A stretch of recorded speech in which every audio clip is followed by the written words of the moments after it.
breaking right now. It is a popularity car crash of epic proportions. YouGov has just come out with its new statistics about the royal family, and look away right now if you happen to be named Meghan Markle or Prince Harry. The fake Duchess has just slumped to an all-time popularity low with just 20% approval. You know, that's the type of approval that Keir Starmer probably thinks is bad. And Prince Harry, the least popular he's been for 3 years. Now, it's no surprise, is it, when you think about what has gone on over the past week. We have Prince Harry revealing personal private details about his father's cancer battle in a car crash woe is me interview with the BBC.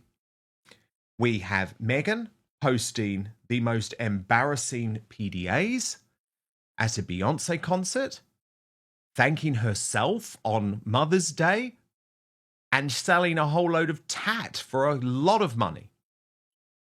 And then, perhaps most concerningly for Harry, we have a picture that I think will come to define the past 5 years, looking wired and out of sorts, wandering up and down a London street with his eyes dilated and his phone to his ear, with no security in sight. Newsweek has said that Meghan Markle's fan base has reached its smallest size ever in Britain as a result of this unfavourable score of 65%, meaning her net approval rating is now at -45.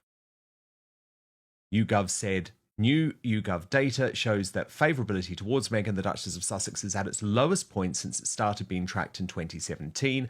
Following the recent failure of his protection case and subsequent interview with the BBC, Prince Harry is also seen negatively by the British public. The latest YouGov Royal Favourability Tracker poll finds that only 27% of Britons have a positive opinion of Prince Harry, with 63% having a negative view of him, his worst score since early 2023. Again, younger people feel more favourably towards the prince than older people. And by the way, Meghan has just been caught up in another plagiarism scandal, this one revealed by Michael Knowles of the Daily Wire, and we'll get to that in just one moment. But first, let me bring in Father Calvin Robinson. Father Calvin, are you at all surprised that no matter what these two try and do to turn around their latest PR disaster, the British public are just saying no, no, no? Meghan Markle is in hot water again, and this time she's being accused of plagiarism.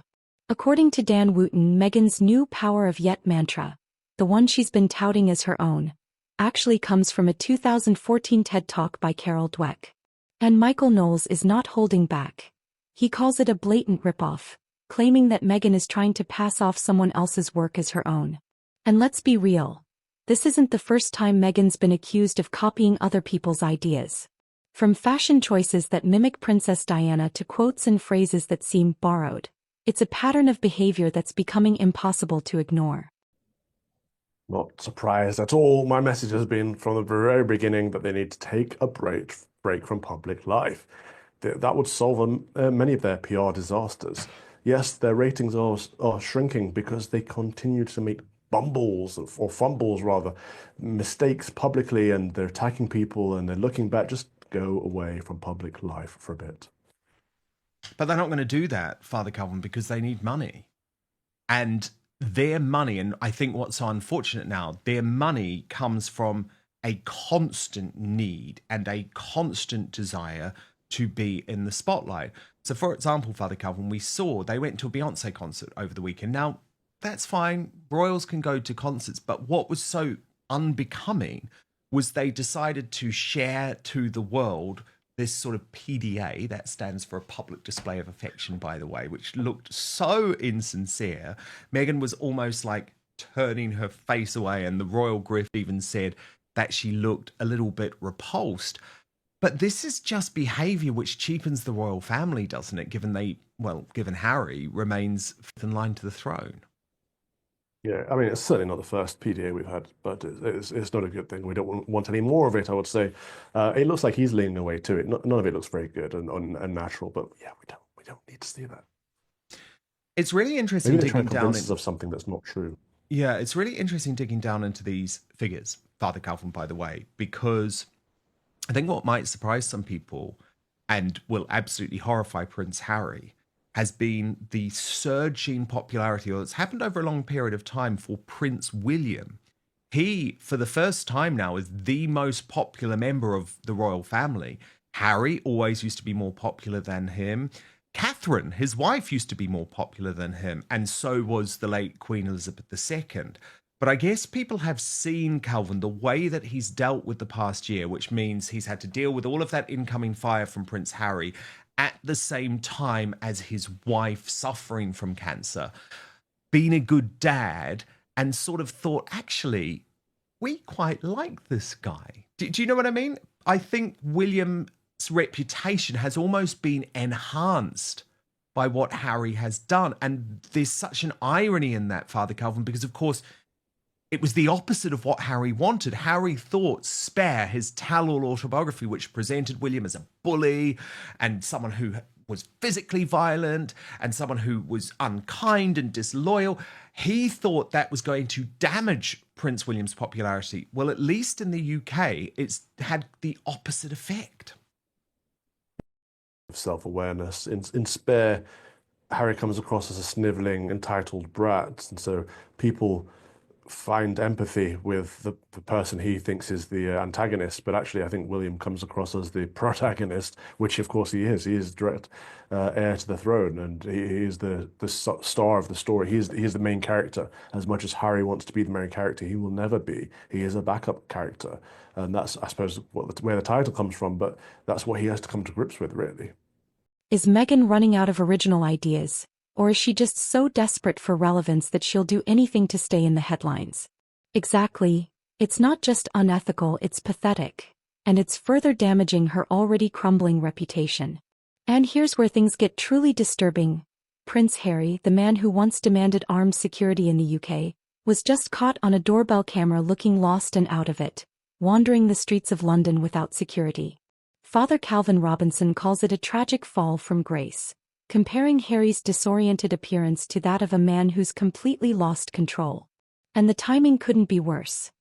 The thing is, Father Calvin, the fall of Prince Harry will go down in history. I mean, this will be studied, right, across the ages, because he used to sit above where William sits now on this table. He was actually even more popular at times with the British public than the late Queen herself.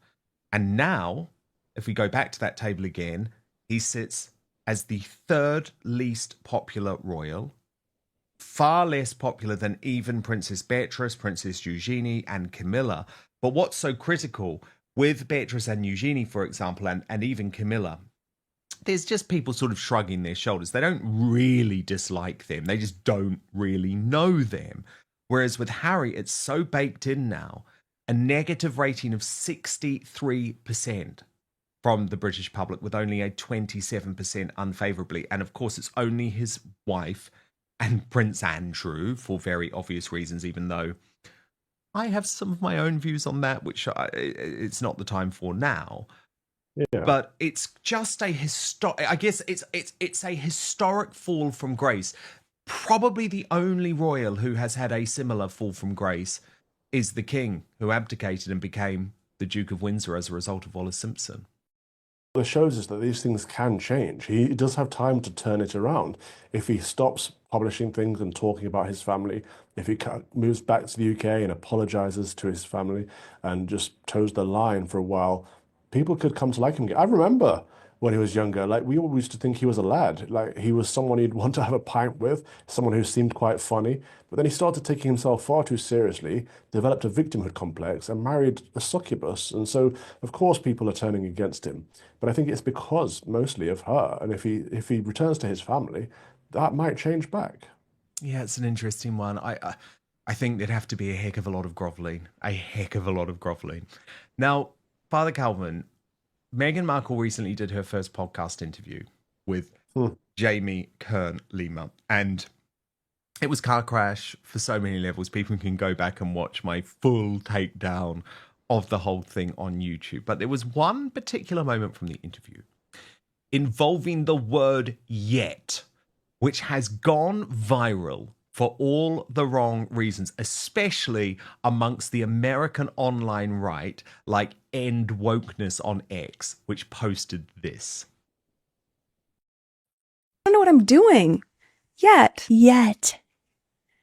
My business hasn't gotten traction yet.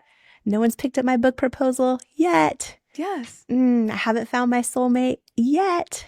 Everything is yet. The power of yet. The power of yet. Are you wanting to kill me for showing you that yet, Father Calvin? Why do you always do this to me? Are you inspired? Not yet. Well, Michael Knowles from the Daily Wire was doing a bit of investigation into that clip after it went viral and had an astonishing discovery. I mean, look, he has a very fair point, but I mean, the plagiarism is quite astonishing, Father Calvin, because it really does feel like this woman doesn't have an original idea in her head. She ripped off With Love, Meghan, the Netflix series, from Pamela Anderson. She ripped off the title of her new podcast, Confessions of a Female Founder, from a young Irish influencer. And even the concepts that she pushes as her own have been taken from someone else. You know what? I don't even care about the plagiarism. I just can't stand how she thinks everything she says is so profound. It's so surface level. It's so dull. It's so empty. She's like, the power of there's no power in yet. You just you might as well just put ... put ellipse at the end. It means nothing. It's empty. And she says it like it's the most profound thing we're hearing today. Harry was seen just days after revealing private details about his father King Charles's cancer battle, a move that's been slammed as disrespectful and self-serving. Is Harry's public meltdown a sign that he's completely spiraling, or is this just another PR stunt gone wrong? It's heartbreaking and horrifying. Harry is supposed to be the father of two, but he's acting like a man who's completely unhinged. And then there's the Beyoncé concert disaster. Meghan Markle's cringe-worthy PDA with Harry, which Dan Wooten calls awkward and staged. Father Calvin Robinson goes even further, saying Meghan looked repulsed by Harry's attempts to hold her hand and get close. And let's not forget, this all happened just days after Harry's doorbell scandal, making the whole act look like a desperate PR move to distract from Harry's public meltdown. Meghan's trying to sell herself as the loving wife, but her body language says otherwise. She's turning away from Harry, avoiding eye contact and looking like she'd rather be anywhere else. Is Meghan faking the PDA to keep her name in the press? Or is this the final act of a crumbling marriage? It's not just awkward, it's embarrassing, and it's further proof that all is not well in the Sussex household. Yeah, it definitely isn't. It definitely isn't. Now, Father Calvin, I have to ask you about the New York Times. We know they're on the hard left these days. We know that they hate anything connected to the United Kingdom or England, certainly our royal family. But why do they continue to effectively act as propagandists for Prince Harry and Meghan? And I ask as a result of this new feature that they've written where they blame King Charles for the row with Harry. They brand Prince William as work shy. And I think what's most shocking is they actually say that Charles's entire reign is going to be a failure unless he actually resolves things with his son. And I disagree with that. I don't think he does have to resolve them. And what I also find really interesting is that this is just the New York Times as ever working on behalf of Prince Harry and Meghan, because you'll remember they have a close relationship with the newspaper. Meghan granted them her only newspaper interview for the launch of With Love, Meghan, to the food section. She's previously written about her miscarriage with them, etc., etc., etc. Why does the New York Times get it so wrong when it comes to Britain and especially reporting on our royal family. That's fascinating, that the idea that for the king to succeed, he would have to make it up with Harry. I think it's the exact opposite. For the king to succeed, he needs to cut all ties with Harry and probably strip him of his title or something. It's insane that the New York Times seems to have the opposite of what's going on in the minds of British people. I suppose they're not in touch with British people. They have no connection. And you're right, it's just a propagandist arm. Why is their connection so tight with the Markles? I'm not sure. I don't know what's going on there. But who gains from this? I suppose they do, because they get better exclusives from Meghan and Harry. And so as long as they continue peddling their propaganda, they'll have that relationship. But do people even buy the New York Times anymore? No, of course they don't, and nor should you. I mean, they're completely irrelevant. What is interesting, though, Father Calvin, is did you see this? Even some of the, I guess, woke institutions are now turning very much on Meghan and Harry. We saw it happen with South Park, remember, months and months ago. But until now, Saturday Night Live, SNL, which still does remain an institution amongst a particular group of Americans. I mean, it's very woke. It's very anti-Republican. It's not something I would ever choose to watch. Yeah, and it's crap, isn't it? It's sort of, yeah. That's a whole other story. But they finally made a joke, a good joke, actually, at the expense of Harry and Meghan during the Weekend Update. I mean, it's not a bad joke. You could argue they're doing it 2 or 3 years too late. But still a significant moment, because do you remember when South Park turned on Harry and Meghan? It was like, oh, whoa, like something's changing in the American zeitgeist, the American culture. You're there, Father Calvin. Do you pick it up? Yeah, I never hear people talking positively about them. People only ask, like, what is their deal? Like, why are they like this? I don't know. I don't know what's going on with them. But I don't hear much support from the people I'm around, but that doesn't mean anything, because I don't tend to hang around with crazy liberals. So. And here's the real kicker. While Harry is melting down in public and Meghan is being accused of plagiarism, Prince William's popularity is at an all-time high. According to the latest YouGov poll, William is now the most popular member of the royal family, surpassing even Queen Elizabeth and his wife Kate Middleton. Father Calvin Robinson says it best. The irony is that Harry's tell-all memoir, Spare, was supposed to destroy William's reputation, but instead, it's done the opposite, making William look like the calm, stable leader while Harry comes off as a whining, entitled brat. Is this the ultimate backfire moment for Harry? And how much longer can Meghan keep pretending that everything's fine? It's poetic justice. Harry tried to take William down, but all he did was elevate him to new heights. Father Calvin Robinson delivers a chilling warning. Harry and Meghan are on a collision course, and if they don't step back from the spotlight, they risk becoming irrelevant and ridiculed. Meghan's plagiarism scandal, Harry's public meltdown, and their cringe-worthy PDA stunts are turning them into a global laughingstock. Can they pull back in time to save their reputations, or are they too far gone? Stay tuned, because this royal disaster is far from over.